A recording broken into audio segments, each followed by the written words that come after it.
مارے خوف کے اس کا پورا وجود لرز رہا تھا۔ ایک اجنبی شخص کا پاس زندگی میں پہلی بار آنا ہی خوف میں مبتلا کر دیتا ہے، اور اگر وہ شخص حامد یزدانی جیسا ہو تو انجانا سا خوف دل میں دیر نہیں لگاتا۔ اس کا پورا وجود کانپ رہا تھا۔ سرخ چہرے کے ساتھ اس نے حامد کے سینے پر اپنا کپکپاتا ہوا ہاتھ رکھ کر اسے خود سے کچھ دور دھکیلا۔ مجھے سانس لینے دیں، مجھے سانس نہیں آ رہی، وہ کہہ گئی، اور حامد نے اس کے دونوں ہاتھ اس کی پشت پر باندھتے ہوئے اسے پلنگ پر گرا دیا تھا۔ آج میں چاہتا ہی نہیں کہ تمہیں سانس آئے، میں چاہتا ہوں کہ آج تمہاری سانسیں میری سانسوں میں گھلتی نہیں۔ وہ اس کے لبوں سے گردن اور گردن سے اس کے وجود کی ایک ایک نقش پر اپنے لب رکھتا چلا گیا، اور اس کے پرپش لبوں کی تپش سے وہ پگھلتی ہی چلی جا رہی تھی۔ عورت کو مرد کی خواہش ہوتی ہے، یہ ایک فطری جذبہ ہے جو پروردگار نے ہر مرد اور عورت کے وجود میں رکھا ہے، لیکن عورت کے وجود میں نفاست رکھی گئی ہے، اور آج وہ پوری طرح اس کی نفاست کو روند رہا تھا۔ کیا کہا تھا تم نے کہ تمہیں میری قربت سے خوف آتا ہے؟ یہ رشتہ توڑنے چلی تھی؟ کیا یہ اتنا آسان تھا؟ وہ بالکل پاگل پن پر اتر آیا تھا۔ اس کے وجود پر وحشت پھیل گئی تھی، اور اسی وحشت کا زہر اس نے روحا کے وجود میں انڈیل دیا۔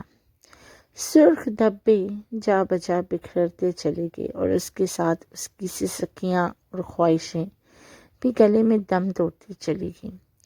وہ اندازہ بھی نہ لگا سکی تھی کہ کس نے کب اسے محبت سے سنوارا تھا، بس اسے ایک تجربے سے گزرنا پڑا تھا جس کا نام محبت رکھ دیا جاتا ہے۔ رات کا ایک پہر تو اس نے حامد کی آغوش میں گزار دیا تھا، اور دوسرا پہر بس رو رو کر خود کو ہلکان کر لیا۔ جب اس نے پشت پھیر کر اسے دیکھا تو وہ بول اٹھا، یہ کوئی انوکھا کام تو نہیں جس پر تم اتنا رو رہی ہو؟ اس کے آنسو دیکھ کر وہ پاگل ہو گیا تھا، اور اس کا سر اپنے سینے سے لگا لیا۔ دیکھو، میں تم سے محبت کرتا ہوں، یہ کوئی انوکھا کام تو نہیں جس پر تم اتنا رو رہی ہو۔ اس کے آنسو دیکھ کر وہ پاگل ہو گیا، اور اس کا سر اپنے سینے سے لگا لیا۔ دیکھو، میں تم سے محبت کرتا ہوں، میرا مقصد تمہیں ہرٹ کرنا نہیں تھا۔ اب وہ نرم لہجے میں بات کر رہا تھا۔ آپ مجھ سے وعدہ کریں کہ آج کے بعد آپ یوں سختی سے۔ حامد نے سختی سے اس کے لبوں پر انگلی رکھ کر اسے مزید بولنے سے روک دیا۔ میں چاہتا ہوں کہ تم ہر بار میری محبت کو محسوس کرو، اور ابھی تو تم نے اس محبت کے کتنے ہی رنگ دیکھنے ہیں۔ اس نے اپنی آنکھیں بند کر لیں۔ نیند کب اس پر مہربان ہوئی اسے اندازہ ہی نہ تھا، لیکن صبح تقریباً 12 بجے کے قریب اس کی آنکھ کھلی، اور اسی وقت اس کی فیملی ناشتہ لے کر آ گئی تھی۔ عدیلہ سیدھا کمرے میں آ گئی اور بیڈ پر ہی بیٹھ گئی۔ ابھی کچھ دیر پہلے ہی اس نے کپڑے بدلے تھے۔ عدیلہ کی مائنہ خیز نظروں میں عجیب سی شرارت تھی۔ اگر کوئی اور وقت ہوتا تو شاید وہ چھنک کر مسکرا دیتی، لیکن وہ تو چپ چاپ سر جھکائے بیٹھی رہی۔ تمہارا شوہر تو بہت باہر چہتا پھر رہا ہے، لگتا ہے تم نے انہیں خوب خوش کیا ہے۔ وہ بات کرتے کرتے ساتھ ساتھ اس کا ولیمے کا جوڑا بھی نکال رہی تھی، مگر وہ خاموش بیٹھی رہی۔ عدیلہ ایک بار پھر اس کے قریب آئی، مگر اس کی سرخ آنکھیں دیکھ کر وہ ٹھٹک گئی۔ کیا ہوا، تم رو رہی ہو؟ اور وہ روتے ہوئے اپنا سر عدیلہ کے کندھوں پہ رکھ گئی۔ اس کے گال تھپتھپاتے ہوئے عدیلہ مبہم سی مسکرا دی۔ میں جانتی ہوں تمہیں گھر والوں کی یاد آ رہی ہوگی، ہے نا؟ اس کی فطرت سے وہ خوب واقف تھی۔ بھائی اور ماں باپ کے بغیر رہنا اسے سیکھا ہی نہیں تھا، اور عدیلہ کو اس وقت اس کے رونے کی یہی وجہ سمجھ آئی۔ وہ عدیلہ کی آنکھوں میں دیکھ کر کچھ کہنا چاہتی تھی کہ کمرے کا دروازہ کھلا اور حامد اندر داخل ہوا۔ ناشتے میں کچھ نہیں لوگی؟ وہ دونوں کے چہروں پر ایک نظر ڈال کر اس کی روتی آنکھوں کا جائزہ لے چکا تھا، پھر اس کے قریب آ کر محبت سے اس کی ٹھوڑی چھوتے ہوئے پوچھا۔ عدیلہ مطمئن نظروں سے دیکھتی ہوئی کمرے سے باہر نکل گئی۔ خوفزدہ نظروں سے حامد کو دیکھتے ہوئے اٹھ کر کھڑی ہو گئی۔ اس نے جو کچھ اس شخص کے بارے میں سوچ رکھا تھا، رات کے بعد اس کا نظریہ مکمل طور پر ہی بدل چکا تھا۔ حامد نے نرمی سے اس کا چہرہ اپنے ہاتھوں میں تھام لیا۔ کیا تم رات میری وجہ سے ہرٹ ہوئی؟ مجھے اندازہ نہیں تھا۔ وہ اس کے دونوں ہاتھ اپنے ہاتھوں میں تھام کر باری باری ان پر لب رکھتا گیا، پھر آگے بڑھ کے اس کی نم آنکھوں پر اپنے لب رکھ دیے۔ وہ حامد سے محبت کرتی تھی، اس میں کوئی شک نہیں تھا۔ ایک عرصے سے وہ اس کے ساتھ منسلک تھی۔ دل دھڑکتا تو حامد یزدانی کے نام پر ہی دھڑکتا تھا، مگر یہ بھی سچ تھا کہ رات اس کے رونے نے اسے بہت خوفزدہ کر دیا تھا۔ اس نے حامد کے سینے پہ سر ٹکا دیا۔ وعدہ کریں آج کے بعد ایسا نہیں کریں گے۔ درد کی شدت سے اس کا جسم اس قدر نڈھال تھا کہ ایک قدم اٹھانا بھی مشکل تھا، اور اس نے نرمی سے اسے اپنے سینے میں لے لیا۔ ہرگز نہیں، تم جو کچھ میرے بارے میں سوچتی ہو وہ تمہارے ذہن میں خوف بن کر پہرا دے رہا ہے۔ وہ تمہیں مجھ سے بدگمان کر رہا ہے۔ میں تم سے محبت کرتا ہوں اور تمہارے علاوہ کسی اور کو قریب لانے کا سوچ بھی نہیں سکتا۔ اور اس نے تڑپتے ہوئے حامد کے لبوں پر اپنی انگلی رکھ دی۔ ہرگز نہیں، آپ ایسا سوچے بھی مت۔ حامد نے جھک کر اس کے لبوں کو آہستگی سے چھوا۔ اب نیچے آ جاؤ، ناشتہ کر لو۔ ایسا نہ ہو کہ شوہر کی ظلم کی داستان زبان عزت عام ہو جائے اور میں مظلوم بن کر ہر جگہ صفائیاں دیتا پھروں۔ یہ کہہ کر اس نے آنکھ دبا دی اور وہ صرف چہرے کے ساتھ مسکرا کر سر جھکا گئی۔ عورت کی ناراضگی بس یہاں تک ہی ہوتی ہے۔ جب مرد نرم لہجے میں اسے تسلی دے دیتا ہے تو وہ ایک بار پھر پگھل جاتی ہے۔ بدگمانیاں ذہن سے نکال چھنکتی ہے۔ ولیمے کی ترکیب میں شاندار تھی۔ وہ اس کے پہلو میں جمی رہی اور مسرت کی لہریں اس کے چہرے کو مزید دلکش بنا رہی تھیں۔ رسم کے مطابق اس شام وہ اپنے میکے چلی گئی۔ ایک رات وہیں رکنا تھا اور اگلے دن حامد کے ساتھ واپس جانا تھا۔ بیٹی بھی بوجھ بن جاتی ہے، اس لیے شائستہ بیگم چاہتی تھی کہ اسے ابھی سے اس بات پر قائل کر دیں کہ اسے ہر صورت اپنے گھر کو سمیٹ کر رکھنا ہے۔ شاید شدید اسٹریس اور زہریلی اذیت کی وجہ سے وہ میکے جاتی ہی اس کی طبیعت خراب ہونے لگی تھی۔ ایک بار پھر اس نے عدیلہ کو کال کر کے پوچھ لیا تھا۔ اس شام حامد کے ساتھ حامد کی خالہ کے ہاں ڈنر تھا۔ حامد کے ساتھ جان لیوا تھا، لیکن پھر بھی یہ سوچ کر کچھ سکون تھا کہ چند دنوں کے لیے تو اس کی دفتریں سے آزادی مل جائے گی۔ اسے کچھ تشویش ہوئی تو عدیلہ کو فون کر کے پوچھ لیا، مگر اگر عدیلہ نے کہہ دیا کہ سب کچھ نارمل ہے، عموماً ایسا ہی ہوتا ہے، تم پریشان ہونے کی ضرورت نہیں۔ ڈنر میں بھی وہ چہک کر باتیں کرتی رہی۔ اس نے خود کو نارمل رکھا ہوا تھا، طبیعت خراب ہونے کے باوجود وہ خوش نظر آ رہی تھی۔ ہر بات میں مثبت پہلو ڈھونڈنا اس نے سیکھ ہی لیا تھا۔ گھر واپس آتے آتے کافی دیر ہو گئی اور جب تک حامد چینج کر کے آیا وہ گہری نیند سو چکی تھی۔ اس کے چہرے پہ ایک نظر ڈال کر وہ خاموشی سے سونے کے لیے لیٹ گیا۔ اگلی صبح اس نے باقاعدہ طور پر ملازمہ کے ساتھ کچن کی روٹین سنبھالی۔ اس گھر میں ایک عرصے سے کسی عورت کا عمل دخل نہیں تھا، اور اب جب وہ آ چکی تھی تو بہتر یہی تھا کہ جلد سے جلد اپنی ذمہ داریاں سنبھال لیں۔ حالانکہ فیروز یزدانی نے منع بھی کیا تھا کہ وہ کچھ دن کسی کام کو ہاتھ نہ لگائیں، مگر اسے اچھا لگتا تھا۔ سارا دن یوں ہی بیٹھی رہنا اسے بور کر دیتا تھا۔ حامد کی میٹنگ تھی، وہ صبح ہی دفتر چلا گیا تھا۔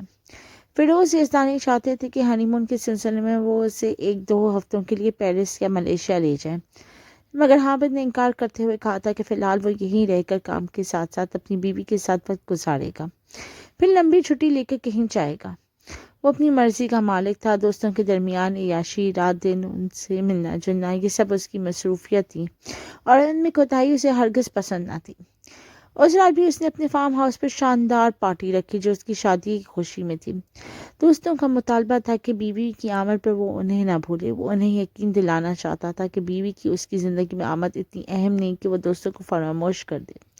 رات بھر بغیر بتائے وہ ان کے ساتھ ہی رہا، جبکہ وہ مسلسل اس کا انتظار کرتی رہی۔ تقریباً رات 12 بجے اس نے میسج کر کے اطلاع دی کہ وہ فجر کے قریب گھر آئے گا، اس لیے انتظار کی ضرورت نہیں۔ بعد نخواستہ وہ خاموشی سے سو گئی۔ زیادہ فرق نہیں پڑا، مگر پھر بھی شادی کے ابتدائی دن تھے اور وہ چاہتی تھی کہ حامد زیادہ سے زیادہ وقت اس کے ساتھ گزارے۔ ہر لڑکی کی طرح اس کی بھی خواہش تھی کہ وہ دیر تک اس سے بات کرے، لیکن جب بھی بات ہوتی تو وہ ایسی خواہشات کا ذکر کرتا جو اسے شرمندہ کر دیتی۔ وہ اسے ذہنی اذیت اس ذہنیت سے نکالنا چاہتی تھی، اور انہی سوچوں میں وہ نیند کی وادیوں میں اتر گئی۔ ادھر آزاد کی پارٹی نے ایک بار پھر اسے مکمل طور پر مدہوش کر دیا تھا۔ گلاس پر گلاس چڑھاتے ہوئے وہ یہ بھول چکا تھا کہ اس نے اپنی بیوی سے وعدہ کیا تھا۔ اس کے قریبی دوست شراز نے اس کے کندھے پر ہاتھ رکھ کر اسے اپنی طرف موڑا۔ شباب کا بھی انتظام ہے، کیا خیال ہے؟ مانگ دباتے ہوئے بولا۔ اس نے ہاتھ ہلا کر انکار کر دیا۔ کیا بات ہے لاڈے، بیوی اس قدر پسند آ گئی ہے کہ اب کسی اور کے حسن کو خراج نہیں پیش کرو گے؟ یہی صحبت تھی جو بگاڑ میں اہم کردار ادا کرتی تھی۔ ابھی موڈ نہیں ہے، ابھی تو بیوی سے بھی دل نہیں بھرا کہ باہر کے چکر لگاؤں۔ ہنستے ہوئے اس نے سگریٹ سلگا کر لبوں سے لگا لی۔ اس نے کہا تھا کہ فجر سے پہلے واپس آ جاؤں گا، مگر پوری رات گزر گئی اور اگلا دن بھی، یہاں تک کہ تقریباً دوپہر 2 بجے وہ گھر واپس آیا، سیدھا اپنے کمرے میں داخل ہوا جہاں وہ بیڈ پر بیٹھی موبائل سکرول کر رہی تھی۔ اس نے بھی ضد میں آ کر دوبارہ رابطہ کرنے کی کوشش نہیں کی تھی۔ اگر وہ اسے نظر انداز کر رہا تھا تو وہ بھی کچھ حد تک ایسا کر سکتی تھی۔ اس کے حسین چہرے پر ایک نظر ڈال کر وہ کوٹ اتار کر صوفے پر رکھتا ہوا بیڈ پر لیٹ گیا۔ روحا نے منہ پھیر کر اسے دیکھا۔ جب تک میں آپ کے پاس نہیں تھی تب تک آپ اتنے بے تاب پھرتے تھے۔ ایک رات والدین کے گھر رکی اور اب آپ میرے گھر تک آ گئے۔ یہ میری محبت تھی یا میرے جسم کی طلب؟ وہ صاف لفظوں میں بولی۔ اس کے چہرے پر غصہ نمایاں تھا۔ حامد نے مسکراتی نظروں سے اسے دیکھا۔ ناراض ہونے کا حق تو ہے جانے من، مگر اس طرح غصہ کرو گی تو آدمی کو ناپسندیدگی ہونے لگتی ہے۔ آنکھ دبا کر مسکرا دیا۔ میری بات کا جواب دیں، یہ سب میں نے نہیں پوچھا، اور نہ ہی مجھے آپ کی محبت کی ضرورت ہے۔ وہ منہ پھیر گئی۔ ہاں، دیکھ کر اندازہ ہو رہا ہے کہ محبت کی ضرورت تو ہے۔ وہ اس کی گود میں لیٹ گیا۔ دوستوں کے ساتھ تھا، ارادہ تھا رات کو ہی واپس آ جاؤں گا، مگر وہیں رکنا پڑ گیا۔ وہ مزید کچھ نہ بولی۔ اسے یقین تھا کہ وہ اس کے علاوہ کسی اور کی طرف ہاتھ نہیں بڑھائے گا۔ وہ اپنے گھر کو کسی شک میں برباد نہیں کرنا چاہتی تھی۔ آپ بتا سکتے تھے حامد، آپ کے بغیر رات کتنی مشکل تھی؟ وہ اس کے چہرے پر ہاتھ پھیرتے ہوئے بولی۔ چلو اس شام کو حسین بناتے ہیں، کہیں باہر چلتے ہیں، بابا سے مل کر کچھ بات کرنی ہے۔ تب تک تم تیار ہو جاؤ، پھر اچھا سے ڈنر کریں گے، تم خوش ہو جانا، پھر تھوڑا مجھے خوش کر دینا۔ بے باکی سے کہہ کر وہ اٹھ کھڑا ہوا اور وہ اس کی پیش کو دیکھتی رہ گئی۔ وہ اچھی طرح تیار ہوئی۔ پہلی بار شادی کے بعد وہ دونوں اکٹھے وقت گزارنے جا رہے تھے۔ وہ چاہتی تھی کہ وہ حامد کے اتنے قریب آ جائے کہ اس کی ساری فطرت ہی بدل دے۔ یہ ہمارے معاشرے کا المیہ ہے کہ بگڑے ہوئے بیٹے کو سنوارنے کے لیے بہو لائی جاتی ہے، حالانکہ اگر کوئی ماں باپ کے ہاتھوں نہ سنبھلا ہو تو وہ بیوی میں اتنی طاقت نہیں ہوتی کہ اسے بدل دے۔ اس میں اکثر کسی کی بیٹی کی زندگی ہی برباد ہو جاتی ہے، مگر پھر بھی وہ پوری کوشش کرنا چاہتی تھی۔ وہ پڑھی لکھی بات ماں لڑکی تھی، اسے خود پر یقین تھا کہ وہ ایک بگڑے ہوئے شہزادے کو سنوار لے گی۔ تمہاری آواز اس کمرے سے باہر نہیں جانی چاہیے۔ اور یہ کیا کر رہی ہو تم؟ غیر فطری؟ کون سی بات غیر فطری؟ میں اس بات کی اجازت نہیں دیتا۔ اللہ نے خود فرمایا ہے کہ تمہاری بیویاں تمہارے لیے کھیتی ہیں، سو جیسے چاہو اپنی کھیتی میں آؤ۔ جب مجھے خدا اجازت دیتا ہے تو تم مجھے کیوں روک رہی ہو؟ اس نے اس کی ران کو سختی سے مٹھی میں جکڑتے ہوئے کہا، اور وہ سسک کے رہ گئی۔ خدا اس بات کی اجازت نہیں دیتا۔ آپ غلط کہہ رہے ہیں حامد۔ اسے حامد کے ارادے ٹھیک محسوس نہیں ہو رہے تھے۔ جو بھی تھا، وہ کبھی یہ تصور نہیں کر سکتی کہ وہ اس حد تک گر جائے گا۔ مجھے کچھ مت سمجھاؤ، اگر تم مجھے ناراض کرو گی تو کیا خدا تم سے ناراض نہیں ہوگا؟ پوری رات فرشتے تم پر لعنتیں برسائیں گے اور تم خود کو دیندار سمجھ کر سو جاؤ گی۔ وہ حقیقتاً پاگل ہو چکا تھا۔ اسے بازوں میں جکڑ کر بے ترتیب سے قید کرتے ہوئے اس نے موبائل نکالا اور ایک ویڈیو چلا دی۔ یہ دیکھو، یہ کوئی نئی بات نہیں، مرد کہیں سے بھی اپنی خواہش پوری کر سکتا ہے، اور میری ایک چھوٹی سی خواہش تم پوری نہیں کر سکتی۔ وہ روتی رہی، آنسو اس کی آنکھوں سے ٹوٹ ٹوٹ کے گر رہے تھے۔ اس نے کبھی سوچا بھی نہ تھا کہ وہ اتنے کمزور لمحے کا شکار ہو جائے گی، اپنی شوہر کے ہاتھ یوں مسل دی جائے گی۔ اس رات اس کی آہیں سسکیاں، اس کا غرور، اس کا اعتماد، سب کچھ دم توڑتا چلا گیا۔ اس رات حامد نے اس کے وجود پر اپنی مرضی مسلط کی اور اس کی ایک بات بھی نہ چلنے دی۔ تکلیف کے احساس سے وہ جیسے بے حس ہوتی چلی گئی۔ اس کی آنکھوں کے سامنے سب کچھ تھا، بے تحاشا سرخ آنکھیں، ٹوٹے ہوئے خواب، خوف کے تھپیڑے اور لب جو سختی سے ایک دوسرے میں جکڑے ہوئے تھے۔ آنسوؤں کا گولا حلق میں اٹکا ہوا تھا۔ اس رات وہ اپنے محافظ کے ہاتھ میں تھی جسے پروردگار نے اس کی حفاظت کے لیے مقرر کیا تھا، مگر وہ حفاظت کرنے کے بجائے خود کی ہی اس کی عزت نفس کو مجروح کر رہا تھا، خود ہی اپنی نظروں میں اس کی تجزیہ کر رہا تھا۔ مرد کے لیے بہت بڑا بہانہ ہے کہ خدا نے اسے عورت کے وجود پر حاکم قرار دے دیا ہے۔ وہ یہ نہیں چاہتا تھا کہ خدا نے حدود مقرر کی ہے، اور جب مرد ان حدود سے تجاوز کرتا ہے تو وہ نہ صرف عورت بلکہ خدا کو بھی ناراض کر دیتا ہے، اور خدا کی ناراضی کس حد تک ہوتی ہے اس کا اسے گمان تک نہیں ہوتا۔ صبح تک اس کا نشہ اتر چکا تھا۔ اس نے ایک بار پھر اسے بازوؤں میں پڑھ لیا، اس کے ماتھے پہ لب رکھ دیے۔ میں تم سے بہت محبت کرتا ہوں۔ اپنی ہی ہاتھوں میں اسے ذلیل کرنے کے بعد وہ محبت کا ڈنڈورا پیٹ رہا تھا۔ اسے ایک پل بھی نیند نہ آئی تھی۔ اچھا سوری، میں بہک گیا تھا، خود کو قابو نہیں کر پایا۔ تم جانتی ہو جوانی کے جوش اور جذبات ایسے ہی ہوتے ہیں۔ تم تو اس بات کا ذکر کسی سے نہیں کرو گی نا؟ یہ تمہاری اور میری بات ہے۔ تم جانتی ہو نا، خدا نے ناپسند فرمایا کہ عورت اپنے شوہر کی بات کسی کے سامنے دہرائے۔ وہ یہ کہتے ہوئے اسے دیکھ رہا تھا اور وہ روتے ہوئے اس کے سینے پر سر رکھ گئی تھی۔ مجھے اپنی ہی نظروں میں اتنا نہ گرائیں کہ میں دوبارہ اٹھ نہ سکوں۔ خدا کے لیے حامد، آپ میرے محافظ ہیں، مجھ پر اعتماد کریں، میں آپ کی بیوی ہوں، مجھے سے کسی رکھیل کی طرح سلوک مت کیجیے۔